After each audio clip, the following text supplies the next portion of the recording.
Donc moi je suis Thierry Bourgeois, donc je suis le directeur de l'ingénierie et des performances industrielles au sein donc, du groupe Compagnie Léa Nature. Et j'en charge le déploiement aussi de toute la stratégie RSE au niveau du groupe.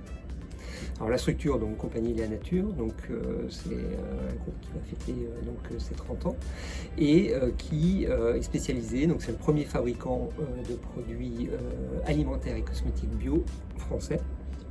Et notre leitmotiv, c'est de distribuer au plus grand nombre des produits sains et naturels.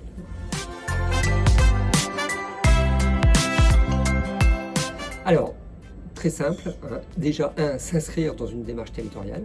Hein, c'est vrai que depuis que le territoire a remporté l'appel à projet sur La Rochelle territoire zéro carbone, donc la coopérative carbone, en fin de compte, a été un peu l'outil qui permet aussi d'alimenter cette stratégie. Et on s'est dit, c'est important de pouvoir contribuer à la création de cette initiative collective territoriale. Donc ça, c'était vraiment le leitmotiv en disant, on est ancré dans notre territoire, nous sommes un acteur important sur des côtés environnementaux avec nos activités bio, donc on ne pouvait pas ne pas y être. C'était un peu ça, donc c'était assez naturel. Et puis après, en réfléchissant, on s'est dit ça a un double intérêt parce qu'il y a promouvoir un petit peu cette initiative collective, et puis nous aussi, on peut soit bénéficier de ce que la coopérative carbone peut mettre en place, que ce soit dans les démarches d'accompagnement d'entreprise sur les bilans carbone, sur les trajectoires carbone, donc là plutôt c'était cette activité un peu de conseil, mais aussi sur l'achat de crédit carbone via les projets qui sont mis en œuvre par la coopérative. Donc ça aussi, c'est des aspects qui nous intéressent parce qu'on faisait nous aussi déjà par exemple de la reforestation sur certains pays où on travaille nous avec des sources d'approvisionnement de matières premières. Et on s'est dit tiens, pour avoir quelque chose d'ancré dans le local, cette démarche qui va être très territoriale, donne du sens et très cohérent. Et puis après on s'est dit nous aussi on peut apporter des projets.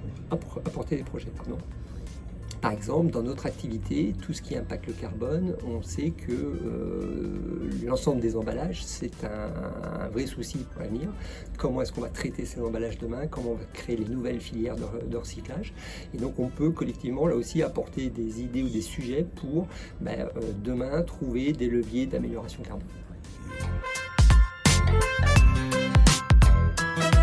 Alors donc moi je suis le représentant donc, de Léa Nature au sein du conseil de surveillance de la coopérative carbone. Donc voilà, avec l'équipe et avec mes éminents collègues, on aide à la destinée de la coopérative carbone et à la gestion de ce bel organe et ce nouvel outil qu'il faut mettre en place. Donc ça c'est le point opérationnel que moi, à titre personnel, je mets en place au niveau de la coopérative en tant que représentant de Léa Nature. Mais à part ça, après dans toutes les initiatives de la coopérative carbone, on peut être amené à être acteur, comme il y a eu le premier salon sur la neutralité carbone, où là on a apporté aussi notre pierre à l'édifice.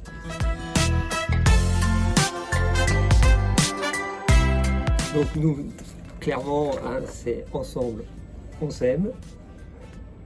Ensemble on s'aime, alors c'est déjà l'accroche et le claim est assez sympa. Et c'est vraiment, comme je le disais, la cohérence et la continuité de ce que nous on faisait déjà. Nous étions déjà dans cette logique de contribution carbone. Parce que c'est vrai qu'on n'a jamais aimé nous, le terme de la compensation carbone avec ce marché du crédit carbone un peu international, où là on sait que certains se rachetaient une bonne conduite en plantant des forêts à l'autre bout du monde, mais sans forcément savoir pour qui, pourquoi. Voilà. Alors que nous on a toujours eu cette volonté, à un moment, de se dire comment est-ce qu'on peut contribuer par rapport à toutes nos émissions pour neutraliser un peu ces émissions, mais en le faisant avec un souci de cohérence. Nous, c'est vraiment un maître mot chez nous, c'est la cohérence. C'est de se dire, on va reforester dans certains pays, mais des pays avec qui on travaille déjà, et des pays qui nous fournissent des matières premières, pour qu'il y ait un peu cet échange. Nous, on va acheter des matières premières dans l'Asie, par exemple, en Asie par exemple, on va aller replanter avec des ONG et pour maîtriser aussi la traçabilité de ces plantations et de se dire nous on vous achète des produits, mais en plus on vous aide à être contributeur pour la planète par cette reforestation. Voilà. Et donc ce beau bilan me semble très cohérent par rapport à notre activité.